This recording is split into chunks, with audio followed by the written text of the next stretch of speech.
नमस्कार, मैं राजेश भारद्वाज आप सभी का क्लैट प्रेप के ऑनलाइन प्लेटफॉर्म पर हार्दिक स्वागत करता हूं।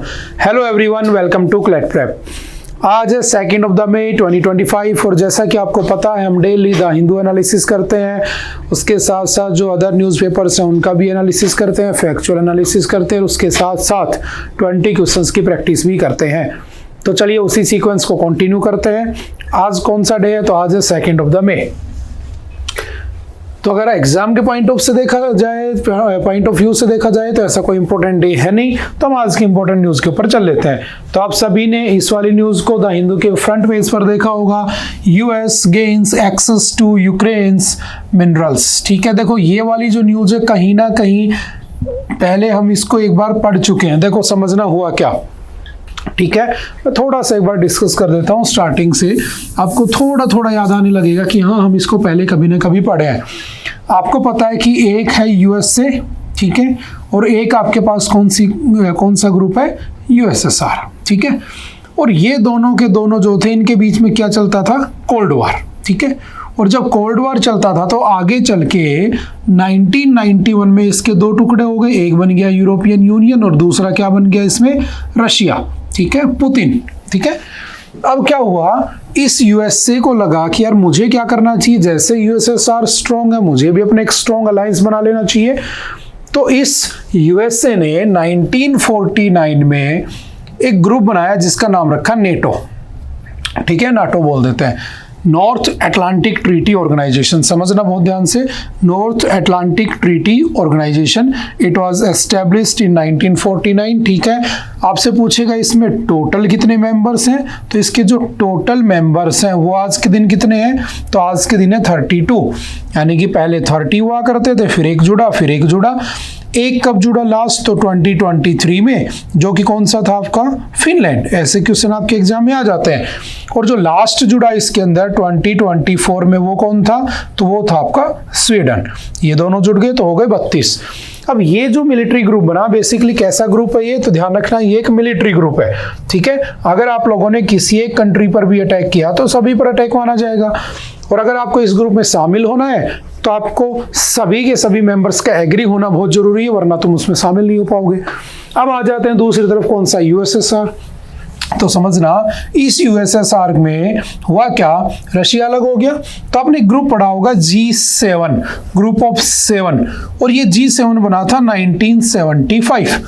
और ये जब बना था तो इसमें टोटल 6 मेंबर हुआ करते थे, लेकिन इसमें एक मेंबर जुड़ता है कौन से ईयर में? 1976 में। और जो वो मेंबर जुड़ा वो कौन था? कनाडा, ठीक है। तो हो गए 7। फिर आगे चल के 1998 में इसमें एक मेंबर और जुड़ता है जिसका नाम क्या है? रशिया। तो रशिया उसमें ऐड कर दिया जाता है 1998 में। आगे चल के क्या होता है? 2014 में ये जो रशिया है वो क्या करता है? क्रीमिया को अनेक्स कर लेता है, क्रीमिया को कब्जा लेता है। और जैसे क्रीमिया को कब्जा लेता है तो ये जो G7 के मेंबर्स थे उन्होंने क्या किया? रशिया को वहां से निकाल दिया। तो रशिया एग्जिट कर लेता है कब? 2014 से। रशिया ऐड कब होता है? 1998 में। पहले इसका नाम G6 हुआ करता था, देन G7, देन G8, आज हम इसको G7 के नाम से जानते हैं। और ये बना कब था G7? तो 1975 में 1973 के जो ऑयल क्राइसिस हुए थे उसके बाद इसकी फॉर्मेशन की जाती है बाय यूएसए, ठीक है। अब समझना हुआ क्या कि ये एक मिलिट्री ग्रुप बना के बैठा है। अब जो रशिया है वो दोबारा से अपनी पावर बढ़ाना चाहता है, तो दोबारा से उन सभी हिस्सों को कब्जाना चाहता है जो कभी उसके पास हुआ करते थे यूएसएसआर की फॉर्म में। लेकिन एक 27 कंट्रीज का अलग से ग्रुप बना हुआ है, यूरोपियन यूनियन। उसके अलावा जो छोटे छोटे देश हैं उनको दोबारा से कैप्चर करने की कोशिश कर रहा है। तो उसने क्या किया, जैसे क्रीमिया को कब्जाया तो यूक्रेन को लगा कि अगला नंबर तुम्हारा आने वाला है। तो इस रशिया के जस्ट बगल में कौन सी कंट्री है? तो मैंने क्या दिया, ये रशिया है और ये कौन सा है आपका? यूक्रेन। तो यूक्रेन को लगा कि जैसे उसने क्रीमिया को एनेक्स किया तुझे भी कर लेगा। तो इस यूक्रेन ने इच्छा जताई कि मैं किस में आना चाहता हूँ? नेटो में। समझना, तो वो नेटो में आना चाहता था ताकि अगर उसके ऊपर अटैक हो तो नेटो के सारे मेंबर उसको बचा ले, क्योंकि ग्रुप ही ऐसा है, मिलिट्री ग्रुप है कि अगर तुमने किसी एक पर अटैक कर दिया तो फिर सभी पर अटैक माना जाएगा, ठीक है। उस समय जो प्रेसिडेंट थे अमेरिका के वो कौन थे? जो बाइडन। उन्होंने कहा ठीक है आ जाओ। वो जाने लगे और उसके बाद उन्होंने हेल्प की, लगभग 300-400 बिलियन डॉलर का पैसा भी दिया। इसने सारे के सारे पैसे जो थे Zelensky, Vladimir Zelensky the president of Ukraine, उसने क्या किया, उन पैसों को वेपन्स में या अपने डिफेंस में खर्च कर दिया। अब क्या हुआ, गलती से 2025 में प्रेसिडेंट कौन बन गया, डोनाल्ड ट्रंप। अब डोनाल्ड ट्रंप ने उसको बुलाया एक दिन मीटिंग के लिए, शायद आप लोगों ने देखा होगा यूट्यूब के ऊपर वो वीडियो डली होगी है ना, बहुत से सोशल मीडिया हैंडल्स पर वो डाली गई थी। एक तरफ आपकी प्रेसिडेंट बैठे थे, एक तरफ वाइस प्रेसिडेंट जो अभी कुछ दिन पहले घूमने आए थे, जेडी वेंस बैठे थे, ट्रंप बैठे थे, और उसके बगल में व्लादिमीर जेलेंस्की को बैठाया गया और उससे पूछा गया कि बताओ तुमने जो पैसे लिए थे वो कब दोगे। और बेचारा घबरा गया, क्योंकि वो इन्हीं के चक्कर में तो वहां से निकल रहा था कि मुझे उससे बचना है तो मैं इसकी शरण में चला जाता हूं। लेकिन जैसे इसकी शरण में पहुंचा तो जो बाइडेन चला गया, ट्रंप आ गया, तो अमेरिका ने अपना स्टैंड चेंज कर लिया। उसने कहा कि अब हम कुछ नहीं कर सकते, एक हेल्प की जा सकती है, या तो हमारे पैसे वापस दे दे, या तुम्हारे पास जो नेचुरल रिसोर्सेज है, यहां तक मैं एक बार पहले डिस्कस कर चुका हूं आई थिंक, तुम्हारे पास जो नेचुरल रिसोर्सेज है ना, जो क्रिटिकल मिनरल्स है ना, क्रिटिकल मिनरल्स हैं या जो रेयर मिनरल्स हैं, रेयर अर्थ मिनरल्स, वो मुझे उसका एक्सेस चाहिए। तो वो वहां से मीटिंग से छोड़ के चला जाता है, लेकिन अब उसके पास कोई ऑप्शन ही नहीं है कि अगर उसको अपनी कीव को बचा के रखना है रशिया के उससे अटैक से, तो उसको क्या चाहिए, मिलिट्री एड चाहिए। और उसको मिलिट्री एड कौन देगा, नेटो यानी कि अमेरिका। अमेरिका कब देगा, जब उसने साफ साफ कह दिया मुझे वहां पर एक्सेस चाहिए। और अमेरिका ऐसा क्यों कर रहा है, अमेरिका सिर्फ इसलिए कर रहा है कि वो चाइना के डोमिनेंस को कम करना चाहता है। क्योंकि इस मार्केट में जैसे ई क्यों चाहिए, ई व्हीकल्स बनाने के लिए चाहिए, क्योंकि हमें 2050 का टारगेट अचीव करना है, वरना तो पूरी धरती ग्लेशियर से पिघल जाएगी, जो ग्लेशियर पिघल जाएंगे धरती डूब जाएगी। तो उसके लिए मुझे ईवी चाहिए, उसके लिए मुझे बैटरी चाहिए, लिथियम आयन चाहिए, तो वो सारे रेयर अर्थ मिनरल्स चाहिए, जो कहीं ना कहीं सिर्फ चाइना, ताइवान, नॉर्थ कोरिया इन रीजन्स के पास से डिपॉजिट है। तो अमेरिका को लगा कि मैं पूरी दुनिया में मेरी मिनरल्स की सप्लाई चेन कैसे कंटिन्यू रहे, उसके लिए वो बहुत सारे एफर्ट लगाता है। बस उसी के अंदर उसने क्या कहा कि मुझे क्या चाहिए, मिनरल्स चाहिए। अब बेचारा जो व्लादिमीर जेलेंस्की है वो बीच में फंस चुका है, वो कुछ कर ही नहीं सकता है, तो उसने कहा ठीक है ले लो साहब, और उसने उनको क्या दे दिया, एक्सेस दे दिया। तो उस दिन हमने पढ़ा था एक्सेस मांगा, वो बीच में चला गया उठ के। अब ये न्यूज चेंज हो चुकी है, उसके आगे उसने एक्सेस दे दिया। तो पढ़ो इसकी headline, US gains access to Ukraine's minerals. लेकिन उसके पीछे की कहानी क्या थी, आई थिंक आप लोग थोड़ा बहुत समझ चुके होंगे। वहां पर टाइटेनियम, गैलीनियम, ये सब बंद पाया जाता है, ठीक है। एरोस्पेस में काम आता है, डिफेंस में काम आता है, रिन्यूएबल एनर्जीज में काम आता है, ठीक है। आपके जो वर्ल्ड का जो मिनरल्स है उसमें 5% मिनरल्स कहां पाए जाते हैं, अकेले यूक्रेन में। और उसका डायरेक्ट एक्सेस किसको मिल चुका है, अमेरिका को। तो उसकी जो चाइना के डोमिनेंस को कम करने के लिए, चाइना के अपोज में उसको जो अपनी पॉलिसी जो बना रहा था, उसमें एक हेल्प और मिल चुकी, और हम ऐसा भी इसको पढ़ सकते हैं, ठीक है। जैसे अगर मैं बात करूं यूक्रेन की, तो उसके अंदर क्रिटिकल मिनरल्स की जो लिस्ट है, जैसे टाइटेनियम, जिरकोनियम येलो में बना हुआ है, ठीक है। ग्रेफाइट इसमें, ठीक है। आपका रेयर अर्थ जो है मिनरल्स वो आपके ग्रीन में है। तो ये जहां जहां पर डिपॉजिट है वो दिखाई गई, ये आपकी कीवर्ड जिसको कब्जाने की कोशिश की जा रही है, ठीक है। अब समझना, अगर मैं इस वाले मैप को देखने की कोशिश करूं तो ध्यान से समझना, ये कीव है, ये यूक्रेन है, ये जो आपका डोनेस्टक है, उसके साथ क्रीमिया है, ये सब कौन कब्जा चुका है, किसके पास आ चुका है, रशिया के पास। तो रशिया इसको ले, ऐसा यूएसए नहीं चाहता, तो यूएसए ने पहले उसको मिलिट्री एड दी, अब जाकर उसके एक्सेस को ले लिया, और अब इसको हेल्प कौन देगा, प्रोटेक्शन कौन देगा, अमेरिका देगा। ऐसी कुछ डील हुई है। लेकिन कहीं ना कहीं नाराज कौन हो गया होगा, रशिया नाराज हो गया होगा। तो रशिया चाइना के साथ मिलकर क्या चाल चलेगा, वो हम आने वाले दिनों में देखेंगे, ठीक है। चलते हैं next. Modi champions orange economy at the waves. देखो समझना, ये जो हमारे प्राइम मिनिस्टर हैं नरेंद्र मोदी जी, ये अभी रिसेंटली एक समिट में जाते हैं, आपसे डायरेक्टली पूछ लेगा, ठीक है। Narendra Modi addressing the world Audio visual entertainment summit 2025 in Mumbai on Thursday. तो आपसे पूछेगा कि दुनिया की ऑडियो विजुअल एंटरटेनमेंट जो समिट है वेव्स, वो कहां पर हुई है, तो मुंबई में हुई है, ठीक है। हुआ क्या है उसमें समझना कि मोदी जी ने कहा कि देखो आज का जो जमाना है ना वो क्रिएटिविटी का है ना। सोशल मीडिया के ऊपर आप देखोगे, आपके जितने भी सोशल मीडिया हैंडल बने हुए हैं, अकाउंट बने हुए हैं, उसके अंदर कंटेंट क्रिएट होता है। और जो कंटेंट क्रिएट होता है, जिसका जितना अच्छा कंटेंट होगा लोग उसी को फॉलो करते हैं। जैसे टिकटॉक की बात करो ना, लोग रातों रात स्टार बन जा रहे थे उसमें। तो कंटेंट जिसका अच्छा होगा वो कमाएगा। हालांकि वो कंटेंट कैसा है कैसा नहीं है उसके लिए अलग से रूल्स बने हुए हैं ना। लेकिन हाँ, ये जो इकोनॉमी है, जो कंटेंट क्रिएट करके या कुछ भी क्रिएटिविटी करके पैसा कमाया जाता है, इस क्रिएटिव इकोनॉमी को हम क्या कहते हैं, तो इसको ऑरेंज इकोनॉमी कहा जाता है। तो याद रखना एग्जाम के पॉइंट ऑफ व्यू से, कि what do you mean by orange economy, तो ध्यान रखना किसको कहते हैं, क्रिएटिव इकोनॉमी को कहा जाता है। आप किसी भी प्रकार का कंटेंट क्रिएट करते हैं, आप एनवायरनमेंट को बचाने के लिए, आप लोगों की हेल्थ को अच्छा करने के लिए, ठीक है, आप अर्थ को बचाने के लिए कुछ भी किसी भी तरह का कंटेंट क्रिएट करते हो, उसके बिहाफ पर कंटेंट के क्रिएटिव अवार्ड्स भी बनाए गए, ध्यान रखना। शायद आप लोगों को पता होगा लास्ट ईयर मोदी जी ने अवार्ड्स भी दिए थे, ठीक है। द वेव्स और World Audio Visual and Entertainment Summit has attracted major names from the media and the entertainment industry from over 90 countries including superstar Rajinikanth, Reliance Industries CEO MD Mukesh Ambani, ये सब वहां पर प्रेजेंट थे जब ये हुई। जो आपकी वेव्स है, World Audio Visual and Entertainment Summit is a global event organised by the Government of India. तो किसने ऑर्गेनाइज किया था इसको, तो याद रखना Government of India. It aims to position India as a hub for media innovation, IP creation and content development sectors covered include कौन कौन से हैं, तो broadcasting, film, TV, radio, animation, ये सब इसमें इंक्लूडेड है। तो याद रखना ये सब इसी में लिखा हुआ है, ठीक है, तो शॉर्ट में यहाँ पे लिख दिया गया है, ठीक है, थोड़ा सा याद रखना। जैसे नेशनल क्रिएटर अवार्ड्स दिए गए थे, कौन देता है, तो मिनिस्ट्री ऑफ इंफॉर्मेशन टेक्नोलॉजी देती है, ठीक है, नाम क्या है, नेशनल क्रिएटर्स अवार्ड। इसमें कंटेंट किस में होना चाहिए, content submission can be in English और एनी अदर इंडियन लैंग्वेज, कौन सी लैंग्वेज, जो भी हमारी 22 लैंग्वेजेस हमारे शेड्यूल नंबर 8 में लिखी हुई है उसके अंदर भी आप कंटेंट बना सकते हो, ठीक है। One category is dedicated to the international digital creators, ठीक है। Creators can self-nominate in a maximum of 3 categories, ठीक है, तो थोड़ा बहुत ध्यान रखना। चलते हैं नेक्स्ट। ये आज की हमारी मोस्ट इंपॉर्टेंट न्यूज हम कह सकते हैं, क्योंकि अभी क्या चल रही है, गर्मी पड़ रही है ना, लू चल रही है। आपने देखा होगा जानवर बेचारे परेशान हो जाते हैं, तो पहले के जो लोग होते थे वो क्या कहते थे, हमारे बड़े बुजुर्ग, कि अपने घर के बाहर एक छोटी सी होदी बना दी जिसमें पानी रख दिया, ठीक है, आने जाने वाले जानवर उसमें पानी पी लें। आपने देखा होगा चिड़ियों के लिए ना, पक्षियों के लिए भी घरों के अंदर, पेड़ों के अंदर वो जो आपके पानी के स्टोर लगा दिए जाते हैं छोटे छोटे ना, ताकि वो लोग भी पानी पी सकें और गर्मी में बच सकें। लेकिन जैसे जैसे ग्लोबल टेम्परेचर राइज कर रहा है, तो लू ज्यादा चल रही है, टेम्परेचर बढ़ रहा है, उससे हमारी हेल्थ पर बहुत ज्यादा इंपैक्ट पड़ता है।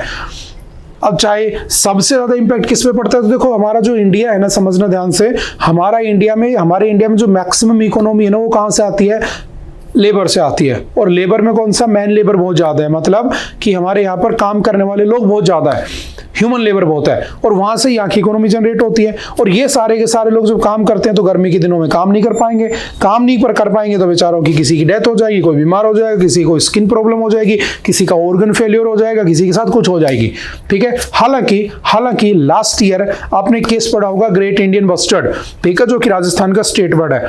उस केस में सुप्रीम कोर्ट ने कहा था, रणजीत सिंह वर्सेस जो आपका राजस्थान स्टेट का केस था, उसमें कहा था सुप्रीम कोर्ट ने कि अगर कोई नेचुरल डिजास्टर आता है और उस नेचुरल डिजास्टर की वजह से, है ना, या कुछ ऐसी एक्टिविटी होती है जो नेचुरल है, लेकिन उसके पीछे अगर कोई ऑर्गेनाइजेशन है, कोई ग्रुप है, तो वो उसके लिए क्या रहेगा, रिस्पॉन्सिबल रहेगा। जैसे लू लगना, अब लू लग रही है, किस वजह से लग रही है, तो आप कहोगे सर ये तो नेचुरल है, नेचुरल नहीं है, ये हमने इंडस्ट्रीज इतनी ज्यादा लगा दी, हमने बड़े बड़े शहर बना दिए जो कि पूरे कंक्रीट के बने हुए हैं, और वहां पर हीट ट्रैप हो जाती है, और ट्रैप होने के बाद आसपास के लोगों को ज्यादा गर्मी लगती है। मैंने कई बार कहा है कि आज से 100 साल पहले भी सन के अंदर 3 हाइड्रोजन मिलकर 1 हीलियम बनाते थे, उतना ही टाइम लगता था, लगभग 8 मिनट 20 सेकंड के आसपास लाइट को आने में। अब भी उतना ही लगता है, अब भी वही प्रोसेस है, वही लाइट आती है, लेकिन लाइट आने के बाद रिफ्लेक्ट नहीं हो पाती है, ट्रैप हो जाती है, जिसको हम क्या कहते हैं, ग्रीन हाउस बन जाता है। और उस ग्रीन हाउस के लिए वो गैसेस रिस्पॉन्सिबल, और वो गैसेस कहां से निकलती है,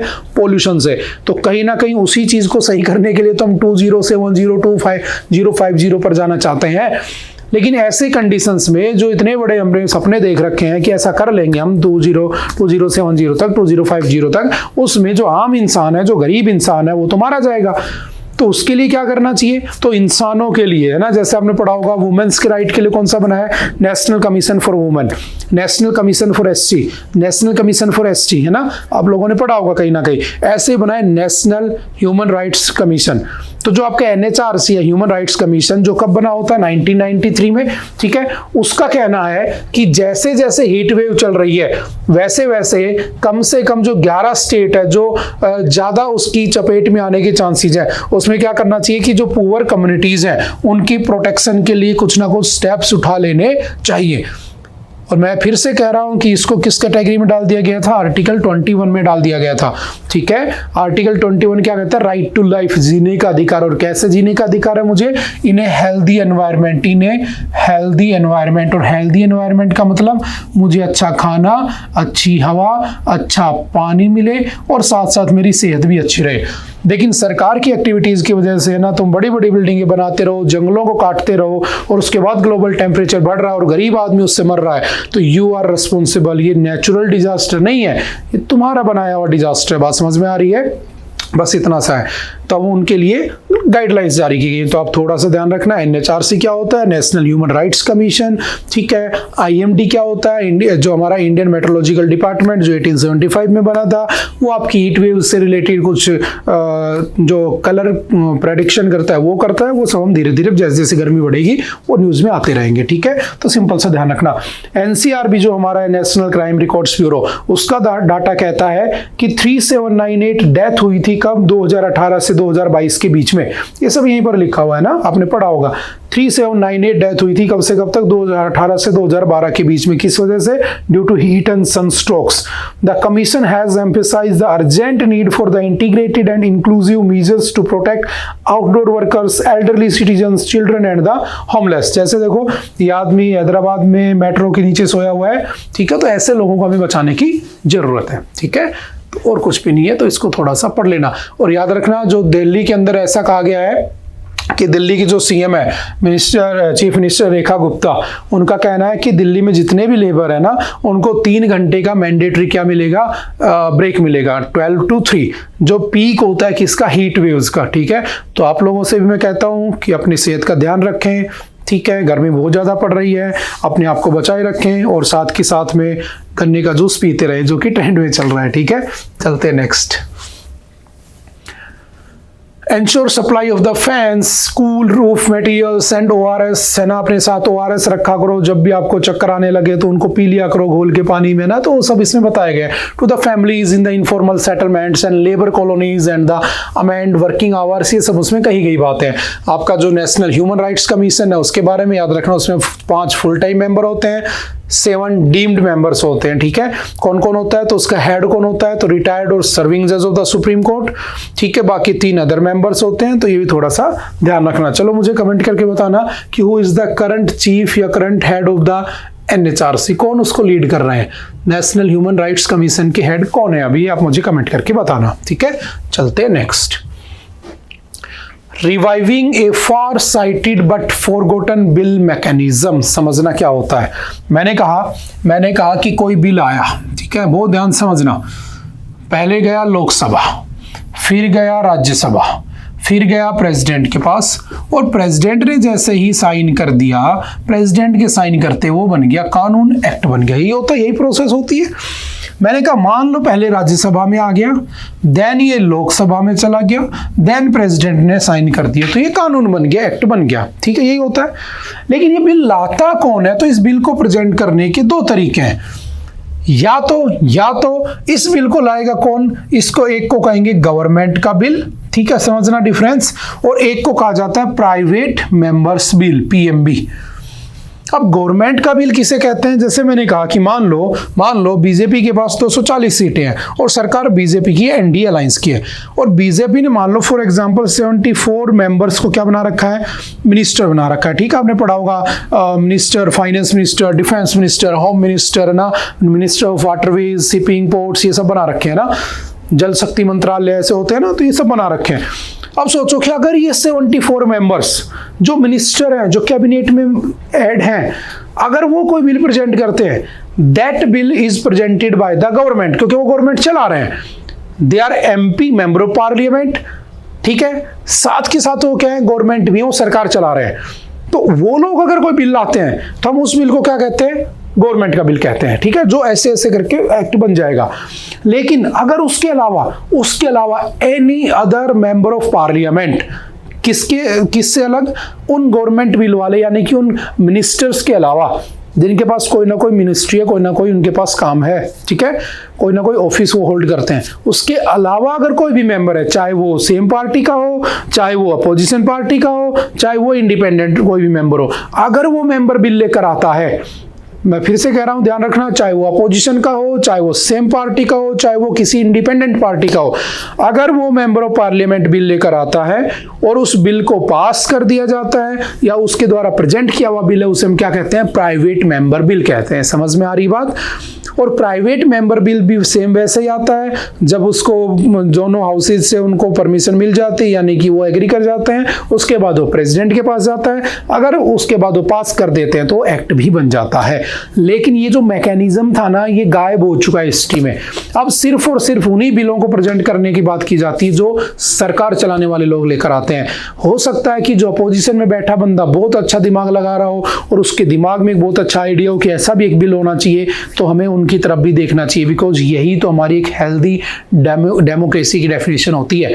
समझ में आ रही है? अगर हमें दुनिया में आगे रहना है, बहुत आगे जाना है, तो हमें उस डेमोक्रेसी को मेंटेन रखना होगा, जिसमें इस चीज का बहुत बड़ा रोल है। लेकिन आप डाटा पढ़ो जरा एक बार, आपको समझ आएगा। सिंस इंडिपेंडेंस, आजादी के बाद से only 14 private member bills have been passed, सिर्फ 14 पास हुए हैं, एंड रिसीव्ड प्रेसिडेंशियल असेंट, यानी प्रेसिडेंट ने उनको बनाया, एक्ट बने हैं। And none has cleared both houses in 1970, 1970 के बाद एक भी नहीं आया। सोचो कितने अचंभे की बात है। इन द 17th लोकसभा 2019 से 24, 729 private member bills were introduced in the Lok Sabha and 705 in the Rajya Sabha, लेकिन किसी को भी पास नहीं किया गया। However, only 2 in the Lok Sabha and 14 in the Rajya Sabha was ever discussed। ठीक है, डिस्कस हुआ, पास एक भी नहीं हुआ। इन द 18th लोक सभा only 20 MPs have introduced private members bill so far during the inaugural and budget sessions of 2024। 64 private member bills were introduced in the Lok Sabha but not a single one was discussed। तो इस editorial में बस यही discuss किया गया है कि जो हमारा मैकेनिज्म था, जो हमारा पहले मैकेनिज्म था, हमें उसको क्या कर लेना चाहिए? रिवाइव कर लेना चाहिए। समझ गए? आपसे एग्जाम में पूछे तो याद रखना, प्राइवेट मेंबर बिल क्या होता है, गवर्नमेंट बिल क्या होता है, कौन पास कर सकता है, कौन नहीं कर सकता है। हम आगे बढ़ जाते हैं थोड़ा सा। China strategic push Asia ties amid tariff tensions. देखो समझना, चाइना के ऊपर लगभग 145% टैरिफ लगा रखा है अमेरिका ने। अब चाइना अगर कुछ भी वहां पर भेजेगा तो सीधी सी बात है कि डायरेक्टली अगर वहां पर वो सामान पहुंच रहा है तो वहां पर उससे 145% टैरिफ लिया जाएगा, तो उसकी तो इनकम हो नहीं पाएगी, यानी कि उसको तो बड़ा लॉस हो जाएगा। तो क्यों ना चाइना ईस्ट की तरफ देखे। जैसे समझना, इसको ऐसे समझो, मैं कहता हूं ये मेरा भारत है, ठीक है, और यहाँ पर जो कंट्रीज है उनको मैंने कह दिया आसियान कंट्रीज है, ठीक है, association of south east Asian Nations. आपको पता है दीज आसियान कंट्रीज कब बना होता है? 1967 में। इसका जो हेडक्वार्टर है आसियान का, वो कहाँ पे है? जकार्ता, ठीक है। और जकार्ता कहां पर बेसिकली? तो जकार्ता कहां पर है? इंडोनेशिया, ठीक है। आप सभी ने ये बात सब पढ़ी होगी। और इसमें कितने मेंबर्स आसियान में? तो 10 मेंबर है। तो पहला क्वेश्चन आता है कि क्या भारत उसका मेंबर है? तो इंडिया साउथ ईस्ट में नहीं है, इंडिया साउथ में है। तो इंडिया सार्क का जरूर पार्ट है, लेकिन इंडिया इसका पार्ट नहीं है। तो हम इन लोगों से अपने रिलेशंस को अच्छा रखने के लिए, हमने कई बार इसको बहुत अलग अलग कॉन्टेक्स्ट में पढ़ा है ना, इन लोगों से अच्छा रिलेशन रखने के लिए हम एक पॉलिसी लाए थे, लुक ईस्ट पॉलिसी, है ना। आप सभी को याद आने लगी होंगी चीजें। लुक ईस्ट पॉलिसी जो हम कब लेकर आए थे? 1993 के अंदर, ठीक है, सॉरी 1991 के अंदर, जब किसकी सरकार थी? हमारे आपके पीवी नरसिम्हा राव की सरकार। फिर हमने 2014 में क्या इंट्रोड्यूस किया? तो हमने इंट्रोड्यूस किया एक्ट ईस्ट पॉलिसी, यानी कि हम एक्ट की तरफ क्या करेंगे? अब ईस्ट की तरफ एक्ट भी करेंगे, उनके साथ ट्रेड बढ़ाएंगे, बायलैटरल ट्रेड बढ़ाएंगे, ये सब। अब समझना, चाइना पे इतना टैरिफ लगा हुआ है कि चाइना सोच रहा है कि जो मेरा association of south east Nations है ना, आसियान के ग्रुप है, उनके साथ मैं रिश्ते अच्छा कर लूं, और उनके साथ रिश्ते अच्छे करके, रिलेशंस अच्छे करके उनके थ्रू मैं ट्रेड करता हूं।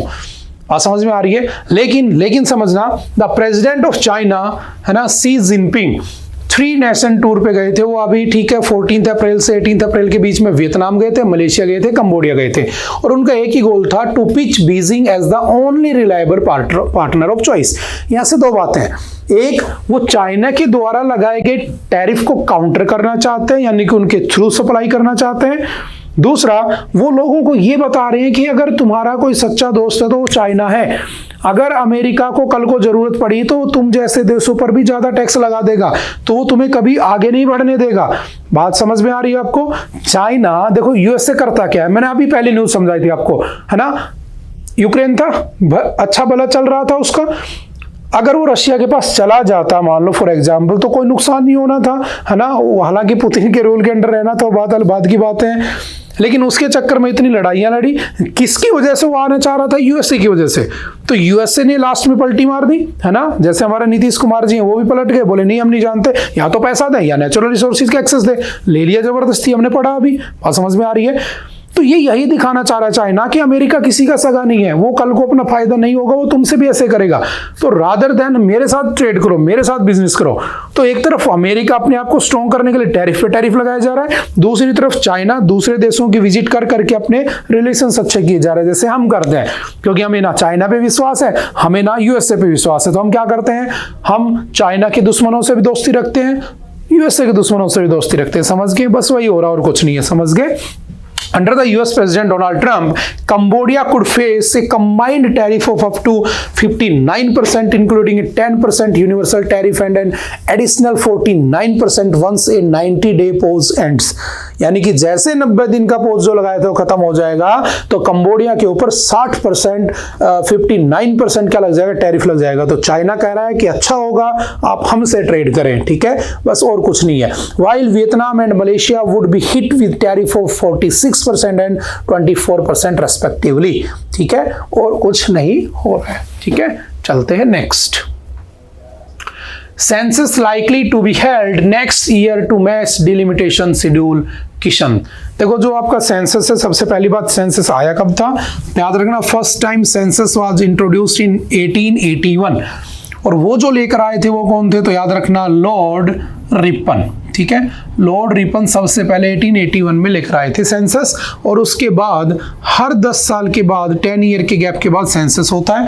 जैसे 1881 हो गया, ठीक है, 1991 हो गया, सॉरी 1891 हो गया, 1901 हो गया, ऐसे करते करते 2011 तक लास्ट सेंसस हो चुका है। ठीक है, लेकिन ये जो सेंसस लाया गया था लॉर्ड रिपन के द्वारा, ये ऑफिशियल था। तो अगर पूछे ऑफिशियली फर्स्ट सेंसस कब आता है, तो लॉर्ड रिपन लेकर आते हैं, लेकिन अनऑफिशियली कब आता है, तो याद रखना 1872 में आया था, और वो कौन लेकर आए थे, लॉर्ड मयो। ठीक है, वो इनके द्वारा प्रेजेंट होता है, और ऑफिशियली 1881 में। तो आज तक 15 बार आ चुका है 2011 तक। ठीक है, अब बात ये निकल के आती है कि 2021 में होना था सेंसस, लेकिन वो सेंसस हो ही नहीं पाया। क्यों नहीं हो पाया, क्योंकि ड्यू टू द कोविड-19। ठीक है, कोविड-19 की वजह से नहीं हो पाया।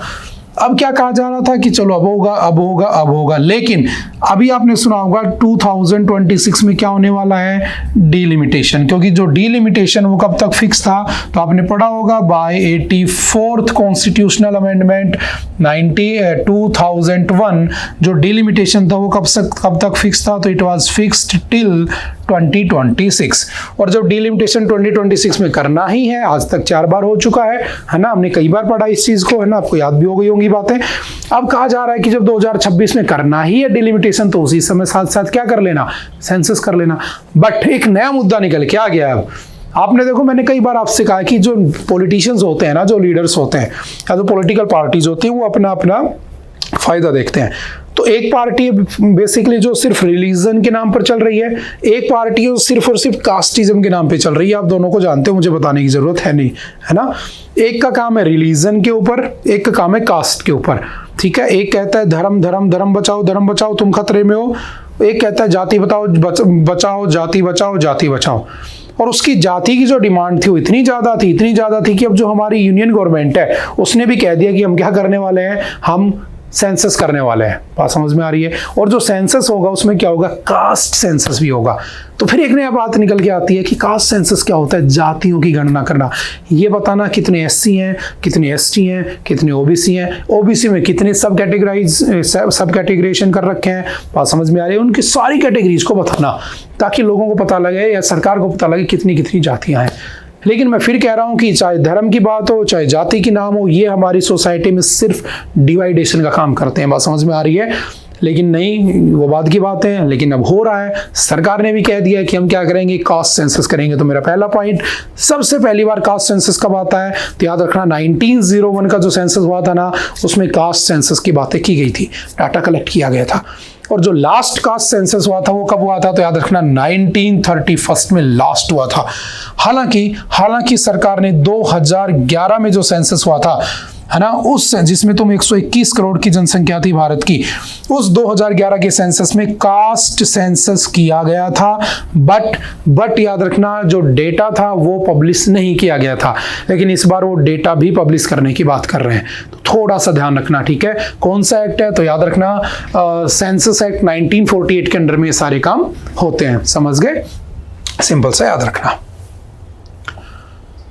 A caste census should not be allowed to ossify social segmentation, ठीक है, वही सब बात है, उससे सोसाइटी में हो सकता है, अभी इलेक्शंस भी हैं, बिहार में भी इलेक्शंस है ना, और बिहार में पहला स्टेट कौन सा बना था जिसने कास्ट सेंसस किया था, मुझे बताना कमेंट करके, पहला स्टेट कौन सा बना है जिसने कास्ट सेंसस करवाया था, ठीक है। चलते हैं next. New friends, India is making efforts to isolate Pakistan in the Islamic world. अब देखो, पाकिस्तान इस्लामिक कंट्री है, ठीक है, वन रिलीजन है। दुनिया में 3 तरह के देश होते हैं, मल्टी रिलीजन जैसे भारत है, हर धर्म के लोगों का स्वागत है, इसलिए तो यहाँ पर कहा जाता है हिंदू सिख ईसाई सब भाई भाई ये सब चलता है। एक है वन रिलीजन कंट्री जैसे पाकिस्तान है, ठीक है, मिडल ईस्ट कंट्रीज एक ही रिलीजन फॉलो करते हैं, मुस्लिम। एक होते हैं नो रिलीजन कंट्री। मुझे कमेंट करके बताना कितने ऐसे देश हैं या कुछ मेजर कंट्रीज के नाम जिसमें कोई रिलीजन नहीं चलता है ना, रिलीजन नाम की चीज ही नहीं है, तो वहाँ कोई प्रॉब्लम ही नहीं है, बेसिकली समझ में आ रही है। अब बात आती है यहाँ पर कि इंडिया पाकिस्तान जो है उसको आइसोलेट करना चाह रहा है, तो उसके लिए क्या करना चाहिए, उसको मुस्लिम कंट्रीज की हेल्प ले लेनी चाहिए। जैसे जिस दिन टेरर अटैक हुआ था पहलगाम में, याद करो, उस दिन मोदी जी कहाँ पर थे, यूएई में थे ना, और उसके बाद वो सीधे यहाँ पर आए। तो जो यूएई है, ठीक है, जो सऊदी अरबिया है, ठीक है, जो आपके और जो कंट्रीज जितनी भी है ना, वो सारी की सारी भारत का सपोर्ट कर रही हैं टेररिज्म के खिलाफ, ना कि पाकिस्तान का। तो ये एक सॉल्यूशन दिया गया कि क्यों ना भारत मुस्लिम कंट्रीज की हेल्प से ही ये जो हिंदू मुस्लिम की जो हमारे बीच में जो लड़ाई चली आ रही है, टेररिज्म फैल रहा है, उसको कैसे काउंटर कर सकता है, ठीक है। तो वही सब आर्टिकल जब से वो अटैक हुआ है तब से वही की वही बातें घूम फिर कर आ रही हैं, ठीक है। नेक्स्ट है जल्लीकट्टू। देखो ये जो पिक्चर है ना, ये पिक्चर ऑफ द वीक बनाई गई है, taking the bull bye it's horn. तो समझना होता क्या है, शायद हम लोगों ने पढ़ा भी है ना कि जल्लीकट्टू क्या होता है। बेसिकली एक फेस्टिवल है जिसमें एक सांड होता है, उसके ऊपर इन लोगों को लटकना होता है उसका सींग पकड़ के, और 30 to 45 सेकंड का टाइम होता है। उसके बीच में जो ज्यादा देर तक रहता है उसको उस हिसाब से नाम दिए जाते हैं। बट 2 पॉइंट है, क्या ये एनिमल के साथ क्रूअल्टी नहीं है, क्या ये पेटा एक्ट 1960 का वॉल्यूशन नहीं हो रहा है, दूसरा क्या वो लोग अपना कल्चर बचा रहे हैं, तो क्या वो अलाउड कर दिया जाए। तो याद रखना, मैंने कई बार कहा है कि जब भी रिलीजियस आर्टिकल से किसी का टकराव होता है तो हमेशा वही जीतते हैं। तो आपने पढ़ा होगा आर्टिकल 29 में क्या कहा हुआ है कि सभी को अपने राइट्स को बचाने का, अपने जो रिलीजियस कल्चर उसको प्रैक्टिस करने का राइट है। आर्टिकल 25, 29 यही बात कहते हैं।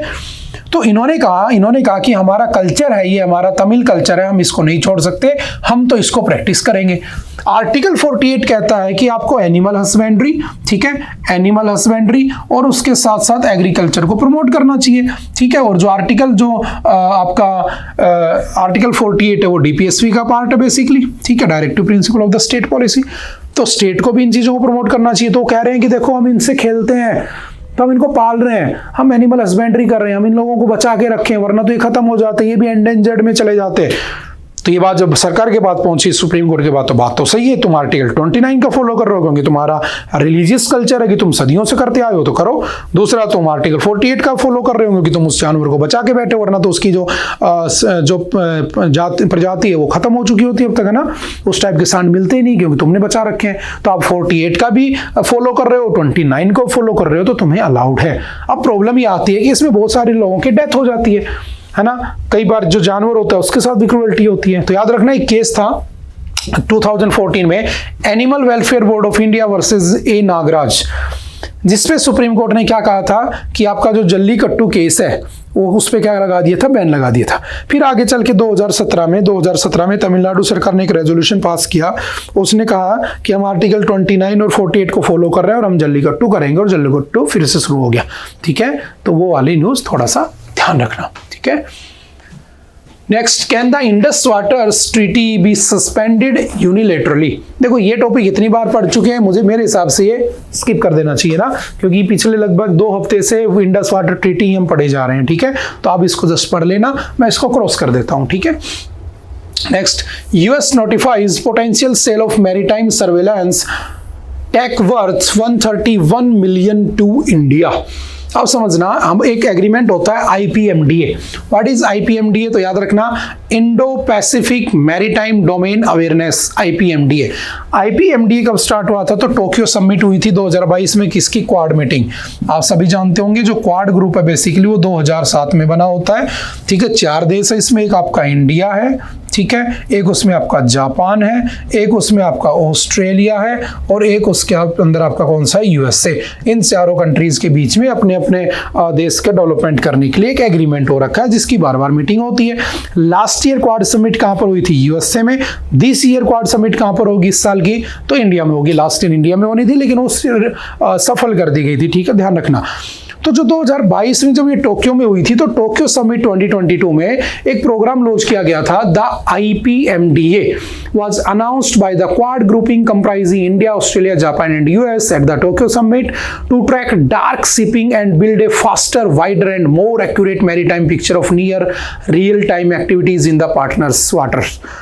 Integrating 3 critical regions in the Indo-Pacific, the Pacific Island, Southeast Asia and the Indian Ocean region। तो ये जो तीनों रीजन है इसमें कैसे हम जो आपका शिपिंग है उसको कैसे मैक्सिमम यूटिलाइजेशन कर सकते हैं उसके लिए आईपीएमडी स्टार्ट होता है। बस इतना सा ध्यान रखना, ठीक है। अब इंडिया जो है वो क्या कर रहा है, अपने जो मैरीटाइम सर्वेलेंस की जो टेक्नोलॉजी है ना वो लगभग $131 मिलियन में किसको बेचने की तैयारी कर रहा है? यूएस को बेचने की तैयारी कर रहा है। बस इतनी सी न्यूज है, ठीक है। तो सिंपल सा ध्यान रखना, it focus on integrating the Pacific Island, South East Asia and the Indian Ocean region in the Indo Pacific. Dark shipping क्या होती है? Dark shipping is a term used to describe a vessel operating with its automatic identification system. AIS automatic जो आपका identification system है, transponder system transmitted ships position at sea alongside identification data and other useful information that vessel and maritime authorities can reference. ठीक है, तो shipping को और बेहतर करने के लिए, अपने चारों कंट्रीज के साथ अपने ट्रेड को और बेहतर करने के लिए उन्होंने इसको साइन किया था और अब उसकी कुछ टेक्नोलॉजी शेयर करने की बात हो रही है। बस इतना सा है, ठीक है। चलते next, CWC the Congress on Thursday demanded that the Narendra Modi government bring in a constitutional amendment to remove the 50% cap on reservations, even as it targeted the prime minister for being the master of giving headlines without deadline for announcing a caste। देखो अभी क्या होता है, caste based census की announcement कर दी। Congress demand कर रही थी कास्ट सेंसस कराएंगे, कास्ट सेंसस कराएंगे। अब सरकार ने भी कह दिया कराएंगे। बात समझ में आ रही है? उसके पीछे कहानी आप समझ चुके हो ना, इतने समझदार तो हो। अब दोबारा से बात आ रही है कि हम कैप, जो रिजर्वेशन कैप उसको बढ़ाएंगे। तो समझना, अगर मैं बात करूं एससी की, तो एससी को कितना परसेंटेज रिजर्वेशन है? यहाँ पर 15%। अगर मैं बात करूं एसटी की, शेड्यूल्ड ट्राइब, तो उसको कितना है? 7.5% रिजर्वेशन है। अगर मैं बात करूं ओबीसी की, तो ओबीसी को कितना रिजर्वेशन है? 27% रिजर्वेशन है। तो लगभग इसमें ईडब्ल्यूएस भी आ जाता है। ईडब्ल्यूएस को कितना है? 10% रिजर्वेशन है। बट याद रखना, हमारे यहाँ केस हुआ था इंदिरा शाहनी ना 1992, और Indira Sahni versus union of India case में क्या हुआ था, जो मैक्सिमम कैप थी फॉर द रिजर्वेशन वो कितनी कर दी गई थी? 50% की, इससे ज्यादा नहीं देंगे। और वो 49.5% हो रहा था, लेकिन बाद में ईडब्ल्यूएस आ जाता है, इकोनॉमिकल वीकर सेक्शन, और वो 50 को क्रॉस कर जाती है कुछ सर्कमस्टांसिस में। बट कहा गया इससे ज्यादा नहीं हो सकता। लेकिन हाँ, याद रखना, अगर स्टेट का गवर्नर चाहे तो किसी पर्टिकुलर रीजन, देखो आपने पढ़ा होगा आर्टिकल 14, 15, 16 इसमें ना कि 5 ग्राउंड्स है जिनके बिहाफ पर आप इक्वलिटी दी जाती है। Equality before law, equality in the society, ये सब इक्वलिटी इन जॉब्स अपॉर्चुनिटी। तो एक होता है कास्ट, एक होता है जेंडर, एक होता है रिलीजन, एक होता है प्लेस ऑफ बर्थ, एक होता है रेसिज्म। इन 5 के बिहाफ पर कभी भी किसी भी के साथ भी कोई डिस्क्रिमिनेशन नहीं होगा। आर्टिकल 14 इक्वलिटी बिफोर लॉ, 14 का 2 equal protection of law, 15 equality in the society, 16 equality in jobs opportunity. But याद रखना, अगर किसी स्टेट का गवर्नर चाहे तो वहां के लोगों के प्लेस ऑफ बर्थ यानी कि रेजिडेंस के बिहाफ पर उस रिजर्वेशन को मैक्सिमम कर सकता है। समझ गए? वो एक एक्सेप्शनल केस, आर्टिकल 16 का 3 4 हम पढ़ते हैं जब पॉलिटी की क्लास होती है। समझ गए? लेकिन ध्यान रखना यहाँ पर मैक्सिमम कैप जो लगाया गया था इंदिरा साहनी केस में, वो 1992 में वो 50% था, लेकिन उसको अब बढ़ाकर तोड़ने की बात की जा रही है। तो यहाँ से बहुत सारे क्वेश्चंस निकल के आते हैं कि बचे हुए कैटेगरीज का क्या होगा, किसको कितना दोगे, फिर तुम किस बिहाफ पर, क्योंकि जैसे रिजर्वेशन आएगा इनकी संख्या बढ़ चुकी होगी, जब रिजर्वेशन संख्या बढ़ चुकी होगी तो इन लोगों को ज्यादा रिजर्वेशन चाहिए, तो घटेगा कहीं ना कहीं से घटेगा, तभी तो बढ़ेगा, सीधी सी बात है।